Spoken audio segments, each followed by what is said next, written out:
ದೆಹಲಿಯಲ್ಲಿ ವಾತಾವರಣ ಹೇಗಿದೆ ಅಂತ ನಾವು ಹೇಳೋದೇ ಬೇಡ, ತೀರಾ ಹದಗೆಟ್ಟು ಹೋಗಿದೆ. ಆದ್ರೀಗ ಸಿಲಿಕಾನ್ ಸಿಟಿ ಜನರ ತಲೆ ಮೇಲೂ ಕಲುಷಿತ ವಾತಾವರಣದ ತೂಗುಗತ್ತಿ ನೇತಾಡ್ತಾ ಇದೆ. ದೆಹಲಿಯಲ್ಲಿ ಗಾಳಿಯ ಗುಣಮಟ್ಟ ಸೂಚ್ಯಂಕ 340 ಇದ್ರೆ ಸಿಲಿಕಾನ್ ಸಿಟಿಯಲ್ಲಿ 180ಕ್ಕೆ ತಲುಪಿದೆ. ನಗರದಲ್ಲಿ ಗಾಳಿ ಗುಣಮಟ್ಟ ಕುಸಿತ, ಉಸಿರಾಟದ ಸಮಸ್ಯೆ ಹೆಚ್ಚಳದ ಆತಂಕ ಶುರುವಾಗಿದ್ದು ಡೇಂಜರ್ ಡೇಂಜರ್, ಬಿ ಅಲರ್ಟ್ ಅಂತಿದ್ದಾರೆ ವೈದ್ಯರು.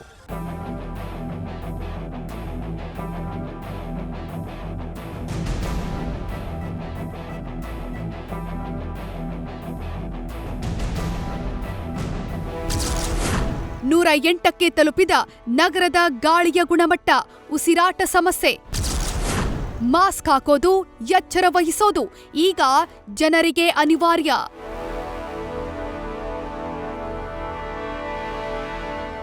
ಹೌದು, ಕಲುಷಿತ ವಾತಾವರಣ ಬೆಂಗಳೂರಿಗರ ಉಸಿರುಗಟ್ಟಿಸುತ್ತಿದೆ. ಈಗಾಗಲೇ ಗಾಳಿಯ ಗುಣಮಟ್ಟ ಸೂಚ್ಯಂಕ 180ಕ್ಕೆ ತಲುಪಿದೆ.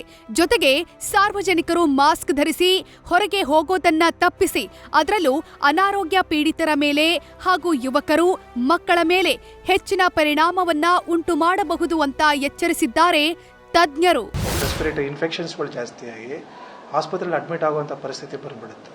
ಸೊ ಆದ್ದರಿಂದ ಜನರುಗಳು ನಾವು especially those who are having diseases with especially asthma, COPD ಅಂಥವ್ರನ್ನ ಸ್ವಲ್ಪ ಕೇರ್ಫುಲ್ ಆಗಿರಬೇಕು. ಹೊರಗಡೆ ಜಾಸ್ತಿ ಓಡಾಡೋದನ್ನ ಅವಾಯ್ಡ್ ಮಾಡಬೇಕು. ನಗರದ ಕನಿಷ್ಠ ತಾಪಮಾನ 12 ಡಿಗ್ರಿ ಸೆಲ್ಸಿಯಸ್ಗೆ ಇಳಿಕೆ. 9 ವರ್ಷದಲ್ಲೇ ದಾಖಲಾಗದ ಅತ್ಯಂತ ಕಡಿಮೆ ತಾಪಮಾನ. ಎಸ್, ಮುಂದಿನ ವಾರ ಬೆಂಗಳೂರಲ್ಲಿ ದಾಖಲೆಯ ಚಳಿ ಇರಲಿದೆ.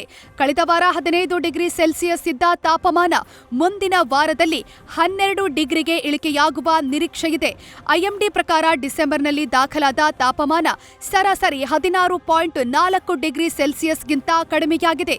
ಹೀಗೆ ತಾಪಮಾನ ಇಳಿಕೆ ಮುಂದುವರೆದರೆ 2016ರ ನಂತರ ಡಿಸೆಂಬರ್ನಲ್ಲಿ ದಾಖಲಾಗುವ ಅತ್ಯಂತ ಕಡಿಮೆ ತಾಪಮಾನ ಇದಾಗಲಿದೆ. ಅಲ್ಲಿಗೆ ಕಳೆದ 9 ವರ್ಷದಲ್ಲಿಗೆ ಅತ್ಯಂತ ಹೆಚ್ಚು ಚಳಿ ಇರಲಿದೆ.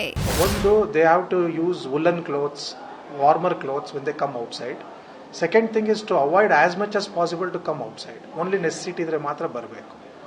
Third, unnecessary loitering around in the parks, running around, going outside, eating outside food should be avoided.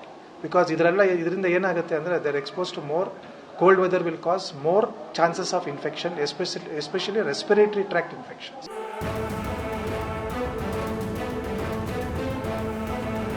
ಅದೇನೇ ಹೇಳಿ, ಒಂದ್ ಕಡೆ ಕಲುಷಿತ ಗಾಳಿಯಲ್ಲಿ ರಾಷ್ಟ್ರ ರಾಜಧಾನಿ ದೆಹಲಿಯನ್ನು ಬೆಂಗಳೂರು ಮೀರಿಸುತ್ತಾ ಅನ್ನೋ ಆತಂಕ ಒಂದು ಕಡೆಯಾದ್ರೆ, ಮತ್ತೊಂದು ಕಡೆ ಕಳೆದ 9 ವರ್ಷದಲ್ಲಿ ಇಲ್ಲದ ಈ ರಣ ಚಳಿ ಮುಂದಿನ ವಾರ ಇರಲಿದೆ ಎನ್ನಲಾಗ್ತಾ ಇದೆ.